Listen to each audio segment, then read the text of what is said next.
तर हे आहे हरगुडे गावातले लक्ष्मण आजोबा 81 वर्षाचे. खूप सुखी जोडपं आहे. दोघांनी आता ऐकायला येत नाही, पण खूप आनंदाने आणि गुण्यागोविंदाने जगतात. त्यांना फक्त म्हणावं, की "आजोबा तुमचं शूट करायचं आहे." तर आजी अगदी डोक्यावर पदर घेईल, छान तयार होईल आणि दोघंजण शूटिंगला अगदी उभे राहतात. तर हे असे आजोबा हरगुडे गावात आल्यावर माझ्या हक्काचे झाले.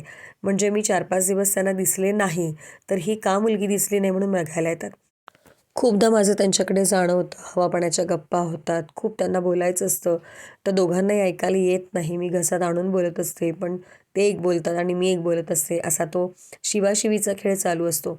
पण खूप त्यांना काहीतरी सांगायचं असतं. मग कधी जर मी त्यांच्याकडे रांगोळी काढून येते, कधी त्यांच्याकडे चहा पिऊन येते, तर कधी त्यांच्या झाडाची फुलं तोडून येते, फळं तोडून येते. असे हे आजी-आजोबा आता हक्काचे झाले आहेत. या गावामध्ये आपलं एक घर म्हणतो ना, तसं त्यांचं एक घर झालेलं आहे आणि ते सुद्धा अगदी जातीनं येतात. त्यांच्या अंगणातल्या मातीतल्या, नंतर फळभाज्यांच्या गप्पा ऐकताना म्हणजे मी अशी खुश होते. मला असं वाटतं, की त्यांच्याशी बोलायला आता कोणी नाही आहे, त्यामुळे त्यांना खूप बोलायचं असतं. असे हे जख्ख म्हातारे आजोबा काठी टेकवत-टेकवत माझ्या सेंटरला आले. काय तर त्यांना त्यांचा वाढदिवस माझ्या सेंटरला सेलिब्रेट करायचा होता. ते असे अचानक आल्यामुळे आमची जरा तारांबळ उडाली. नेमकं या आजोबांसाठी आता काय करावा हा मला प्रश्न पडला. पण आम्ही आता खूप एक्सपर्ट झालो आहेत. आमच्याकडे लोकं आली, की आम्ही जाम तयारीत असतो.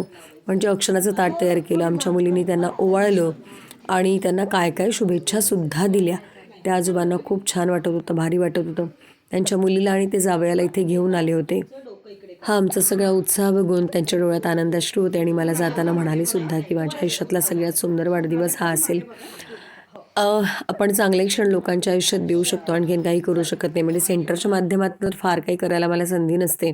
पण मला नेहमी वाटतं, की लोकांना आनंदी ठेवता आलं पाहिजे आणि ते ठेवता येतं. त्यासाठी वेगळे पैसे लागत नाही आणि ते मी मनापासून करत असते. मला असं वाटतं हीच एक जमेची बाजू आहे प्रा फाउंडेशनची आणि माझ्यातले कदाचित. माझ्याजवळ असलेलं एक सुंदर उपकरण मी त्यांना दिलं. परसात माझ्या अंगणात जी फुलं उगवतात त्याचा छान बुके केला आणि त्या दिवशी 25 डिसेंबर होता त्यामुळे आम्ही सांताची त्यांना टोपी घातली आणि वाढदिवसासाठी गाणंसुद्धा म्हटलं. त्यांचे जावई आमच्याबद्दल बोलत होते. म्हणत होते, की आमचे सासरे नेहमी असं म्हणतात. त्यावेळेस ते म्हणतात, "हा आश्रम नाही, माझं घर आहे." किती अशी सुंदर पावती देऊन आजोबा खुश होऊन घरी गेले.